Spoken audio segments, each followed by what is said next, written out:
Take your dealership to the next level with over 6,800 on-air interviews with dealer and industry leaders. CBT News, dealers' most trusted source for news, content, and analysis. Welcome to CBT News with Cheyenne Malone. Welcome to Wednesday. I'm Cheyenne Malone. Thanks for watching CBT News. Let's get started. Chinese automaker BYD has launched two new plug-in hybrid sedans, the Quinn LDMI and the C006 DMI, capable of driving over 1,300 miles on a full tank and battery. This impressive range, about the distance from New York City to Miami, aims to distinguish BYD in the competitive Chinese auto market. Starting at roughly $14,000, these models feature the company's fifth-generation powertrains, reducing fuel consumption significantly. Backed by Warren Buffett, BYD has recently overtaken Tesla as the world's largest EV seller and continues to innovate despite fierce market competition.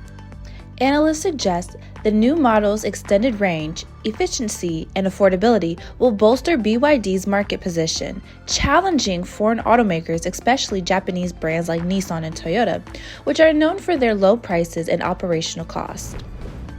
Volkswagen announced plans to debut its new low-cost electric vehicles in 2027, targeting a price of around $22,000. After ending its partnership with Renault to develop an entry-level EV, Volkswagen is pursuing this initiative independently.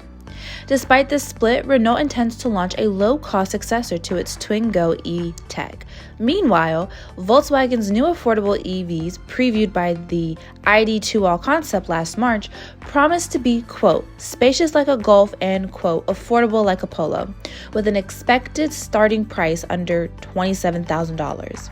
Additionally, Volkswagen teased an entry-level electric SUV, the ID2All SUV, set to debut in 2026. Hyundai is preparing to launch a new three-row electric SUV, the Ioniq 9, in the U.S. market. Recently caught testing in the U.S., the Ioniq 9 appears larger and bolder than expected. Hyundai, already leading with its lineup of efficient EVs like the Ioniq 5, Ioniq 6, and Kona Electric, aims to maintain momentum after a 62% surge in EV sales in Q1.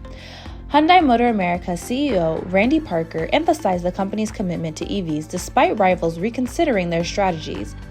The Ioniq 9, expected to be larger than the Kia EV9, will be produced at Hyundai's new $7.6 billion EV mega plan in Georgia, qualifying for the $7,500 federal tax credit. This new SUV will compete with Rivian R1S, Kia EV9, and Volvo EX90 models.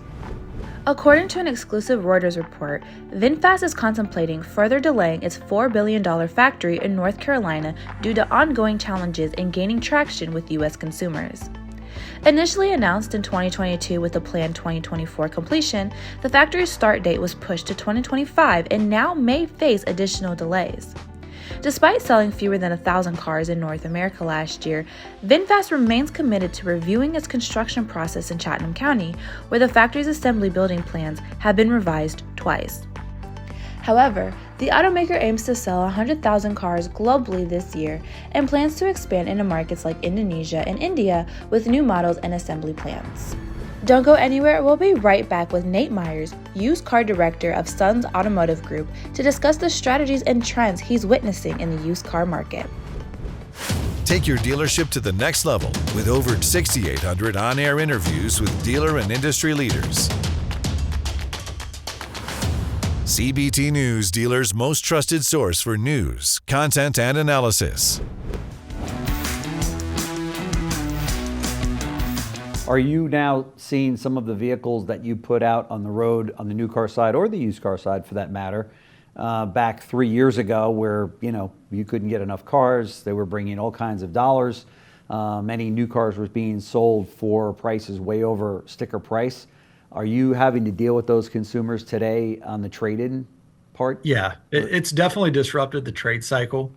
Obviously, again, very specific to, the manufacturers, but you're seeing it. I mean, as new cars come down and they sell for MSRP or they sell for closer to invoice, I think you're going to continue to see that. It's definitely disrupted it. I would tell you that, 3 or 4 years ago, 5 years ago, if you had somebody come in and you would look at it, and if somebody had negative equity upwards of $4,000 or $5,000, you would kind of look at yourself and be like, okay, I got some work to do here. Yeah. Where now, I would raise my hand for that scenario. I think you're seeing people that are $10,000 to $15,000 flipped. Ouch. Yeah, that hurts, right? Yeah.